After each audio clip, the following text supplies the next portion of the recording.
Hey, how's it going? Hope you're doing well. Today, we're talking about components in Figma. This is a really important lesson to understand because once you understand how components are reusable, your designs are going to be much more consistent and you're just going to be an overall more efficient designer. So stick around if you'd like to learn how, and I hope you enjoy. Alright, so I'm just going to hop straight into creating a component and we'll just explain as we go. So to create a component, you're just going to grab the frame tool and you're going to make the frame the size of your component. So you can just think of the frame as being your component. So if I'm creating a button, think of this as how big do you want that button to be. So that's my button, but feel free to do a card or whatever you like. So I'm going to go ahead and just add text to this and we'll do subscribe maybe. And then I'm going to change the font because I don't really like the default font. I don't think anyone does, but that looks a little bit better. We'll make it bigger and then we'll horizontally align and then we'll vertically align it as well. So now we have this really bland looking button, but we're going to make it look a little bit better. So we're going to round these corners, maybe something like that, 15. And we can do a different background color. So maybe I want to do like this dark looking blue. And I'll change this to a white so it contrasts a little bit better to the background. So now I've created this little button, but I want to turn it into a component so we can reuse it like a building block. So to do that, we're going to select our frame either by holding Control and dragging, or we can just click in the left panel our frame. And to create the component, the shortcut is Control Alt K, or you can go to the top center and click this little 4 diamond icon to create your component. Once you create your component, it's going to have a purple border around it and you have this 4 diamond icon and it lets you know you've created your master component. Alright, so I want to go ahead and explain this master component and how it's reusable. So this component is the master and we can create instances from this master. So to do that, we hit Control D and we've created an instance. We can also get the component from this assets up here and we can just drag this in and now we have another instance from the component. So we can do it like that, or we can just click the instance and hit Control D on that and it's also creating an instance from this master. So that's how you create instances. Now I know these are instances and not the master because if we look in the top left panel here, we notice the master is going to have 4 diamonds and the instances are only going to have this 1 diamond icon.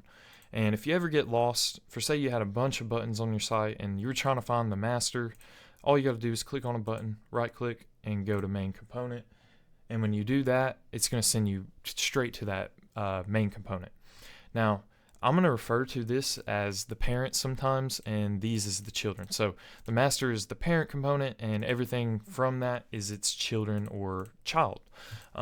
So yeah, if you hear me say that, don't let it confuse you. It's the same thing as master or main component in instances. So we have this parent component here, and its children are going to behave completely different from its parent. So if we change something about the parent, it affects all of the children. Now, if we change something about the children, it doesn't affect the parent. So let me just show you that in action. So for example, I have the subscribe button. Say I wanted to change the color of it. Maybe I wanted this to be pink. You notice I can change the color of it and it doesn't affect the parent. Now let me go back. Now what happens if I change the color of the parent to pink? It changes the color on all of them. They are all affected.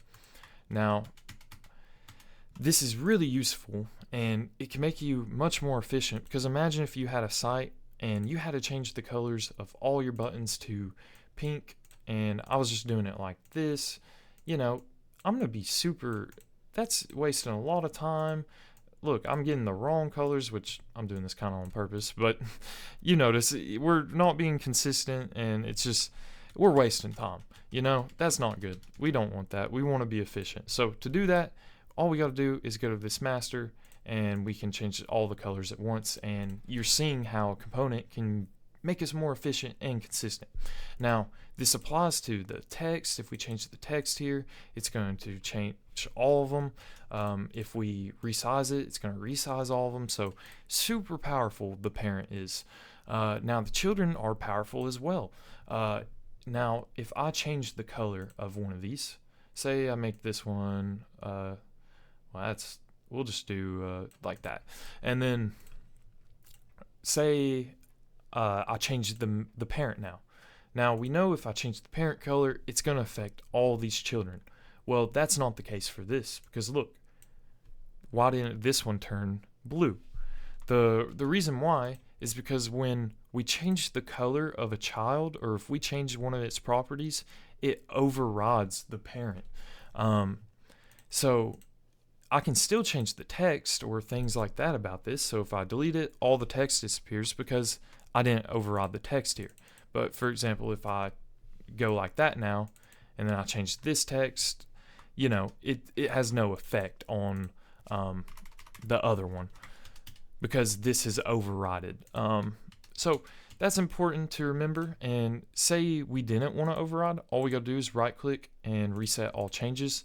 So now when I change the color, they all change. But remember that this applies to sizing as well. So if I size the master, they all change. But say I want to change the size of this one and I change it to that, well, I've overridden the resizing of this. So now the parent is detached from this, not completely, but the property that I changed, it is detached. It will not affect this anymore. So if I resize this, you see this one is no longer affected. So that's pretty important to remember. Even if we do get this back to the same size, it's still overridden. So the only way to fix that is to reset all changes, and then now it's no longer overridden. So always keep that in mind when fooling with components. But this is pretty much just a general, very simple overview of components, and hopefully you realize how it can make you more consistent and efficient.